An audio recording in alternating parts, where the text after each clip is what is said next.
بسم اللہ الرحمن الرحیم۔ السلام علیکم ورحمۃ اللہ وبرکاتہ۔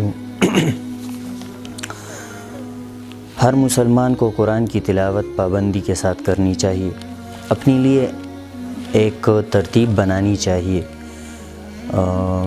ایک پارہ، یا اگر ایک پارہ نہ ہو سکے تو آدھا پارہ بھی نہ ہو سکے تو ایک پاؤ۔ اور علماء فرماتے ہیں کہ اگر ایک پاؤ بھی کسی سے نہ ہو سکے تو روزانہ ایک رکوع یا ایک صفحہ قرآن کا اس کی تلاوت ضرور کرنی چاہیے۔ تلاوت کے کچھ مسائل ہیں جس کے بارے میں اکثر دوست پوچھتے رہتے ہیں۔ ایک مسئلہ اس میں موبائل میں تلاوت کا ہے کہ موبائل میں تلاوت کے لیے وضو ضروری ہے یا نہیں۔ تو موبائل میں تلاوت کے لیے وضو جو ہے وہ ضروری نہیں ہے، یعنی بغیر وضو کے بھی اجازت ہے کہ آپ قرآن میں تلاوت کریں، لیکن موبائل کو آپ ہاتھ لگا سکتے ہیں۔ اس میں جو قرآن اسکرین پر لکھا ہوا آتا ہے اس کو بغیر وضو کے ان الفاظ کو جو ہے ہاتھ لگانا اور مسح کرنا، ٹچ کرنا، یہ جائز نہیں ہے۔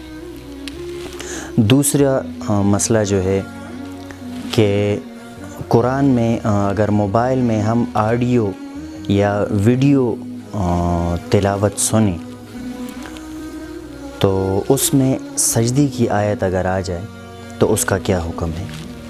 تو اس کے بارے میں علماء فرماتے ہیں کہ موبائل میں اگر آپ تلاوت سنیں اور وہ ریکارڈڈ ہو اور پھر سجدہ تلاوت آ جائے تو سجدہ کرنا یہ لازم نہیں ہے، لیکن اگر وہ لائیو چل رہا ہو، وہ پروگرام آپ لائیو سن رہے ہیں یا ریڈیو وغیرہ پر ریکارڈنگ سنائی جا رہی ہو تو اس پر تو سجدہ سہو لازم نہیں ہے، لیکن اگر لائیو ریڈیو، ٹی وی یا موبائل وغیرہ پر آپ قرآن کی تلاوت سنیں اور اس میں سجدہ تلاوت آ جائے تو سجدہ تلاوت جو ہے وہ کرنا پھر لازم ہے۔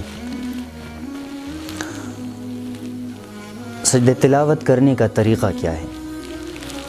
سجدہ تلاوت جو ہے وہ انتہائی آسان ہے۔ اس میں نیت یہ ہے، نیت دل کے ارادے کو کہتے ہیں کہ دل سے آپ ارادہ کریں کہ میں قرآن کے جو سجدے کی آیت ہے قرآن میں وہی سجدہ میں ادا کر رہا ہوں، اور آپ باوضو ہو کر قبلے کی طرف منہ کر کے ہاتھ اٹھانا نہیں ہے جس طرح نماز کے لیے اٹھاتے ہیں، بس ہاتھ بالکل نیچے کر کے کھڑے ہو جائیں اور اللہ اکبر کے ساتھ سجدے میں چلے جائیں۔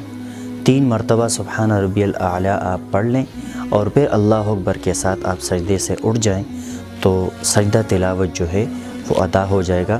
سجدہ تلاوت ادا کرنے کا یہی طریقہ ہے، نہ نیت باندھنے کی ضرورت ہے اس میں، اور سلام وغیرہ کی بھی ضرورت نہیں ہے، بس صرف سجدہ ہو، لیکن سجدے میں جاتے اور سجدے سے آتے وقت اللہ اکبر کہنا، یہ سجدہ ادا کرنے کا طریقہ ہے۔